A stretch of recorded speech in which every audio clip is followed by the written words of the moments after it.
Assalamualaikum warahmatullahi wabarakatuh. Sebelumnya perkenalkan, nama saya Anissa Kasusilawati dari kelas B, Prodi Sejarah Peradaban Islam. Di sini saya akan membahas tentang dakwah periode Makkah. Sebelumnya, saya akan menjelaskan sedikit tentang biografi singkat Nabi Muhammad SAW. Muhammad bin Abdullah adalah Nabi dan Rasul terakhir yang diutus oleh Allah Subhanahu wa Ta'ala. Beliau lahir di Makkah tahun 570 Masehi pada tahun Gajah. Beliau wafat di Madinah pada tahun 632 Masehi pada usia 65 tahun. Ayahnya bernama Abdullah dan ibunya bernama Aminah binti Wahab. Nabi Muhammad yatim sejak dalam kandungan ibunya dan beliau yatim piatu sejak umur 6 tahun. Kemudian Rasulullah SAW diasuh oleh kakeknya yang bernama Abdul Muthalib bin Hashim. Namun, ketika ia berusia 8 tahun, kakeknya meninggal dunia dan akhirnya Rasulullah SAW diasuh oleh pamannya yang bernama Abu Thalib. Ketika Rasulullah kecil, ia menggembala domba dan berdagang bersama pamannya. Saat beliau umur 40 tahun, di usia tersebut beliau menerima wahyu pertama di Gua Hiro dan diangkat menjadi Nabi dan Rasul terakhir. Beliau menerima wahyu pertamanya yaitu Surat Al-Alaq ayat 1-5. Peristiwa ini yang disebut dengan Nuzulul Quran. Peristiwa ini menjadi awal masa dakwah Nabi pada periode Mekah. Orang-orang yang memenuhi seruan dakwah Nabi yaitu yang pertama Khadijah binti Khuwailid yang merupakan istri dari Nabi Muhammad SAW. Yang kedua Zaid bin Harisah atau bekas budak Nabi Muhammad. Yang ketiga Ali bin Abi Thalib, sepupu Nabi. Yang keempat Abu Bakar As-Siddiq, sahabat Nabi. Dan yang kelima Ummu Aiman, pengasuh Nabi.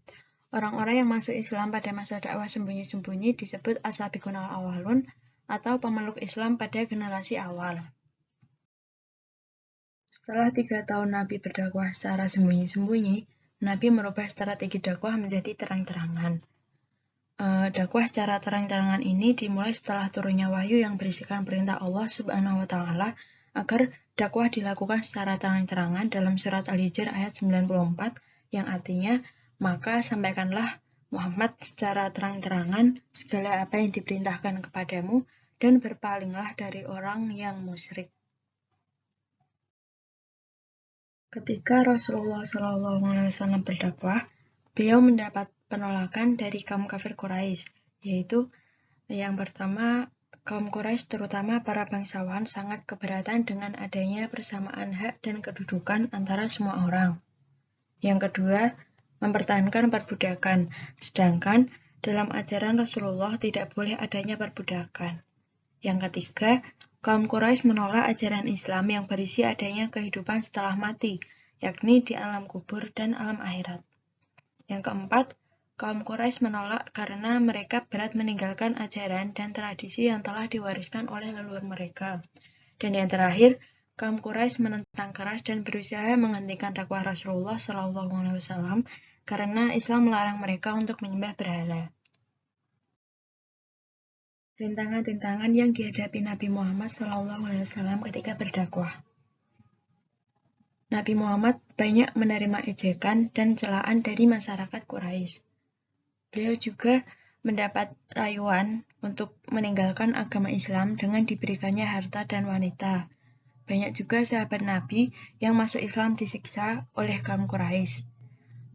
Dan terjadinya pemboikotan kepada Bani Hashim. Dalam menghadapi tantangan dari kaum kafir Quraisy, salah satu langkah yang diambil oleh Nabi Muhammad adalah menyuruh 16 orang sahabatnya termasuk Utsman bin Affan dan 4 orang wanita untuk berhijrah ke Habasyah atau Ethiopia karena Raja Negus telah menjamin keamanannya.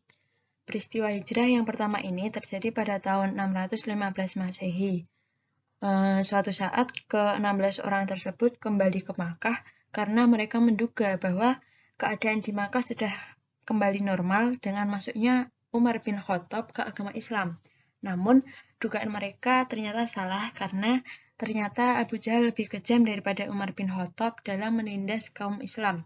Rasulullah menyuruh sahabatnya kembali ke Habasyah yang kemudian dipimpin oleh Ja'far bin Abu Thalib. Pada tahun ke-10 kenabian, Rasulullah SAW pergi ke kota Thaif untuk meminta bantuan ke sanak saudaranya.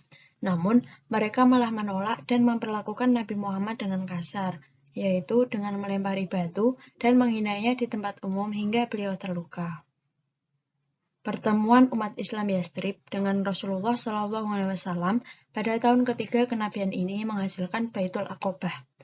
Baitul Aqobah berisi tentang pernyataan umat Islam Yastrib bahwa mereka akan melindungi dan membela Rasulullah SAW dan pengikutnya agar berhijrah ke Yastrib. Demikian dari saya. Apabila ada kekurangan atau kesalahan kata, mohon dimaafkan. Sekian, terima kasih. Wassalamualaikum warahmatullahi wabarakatuh.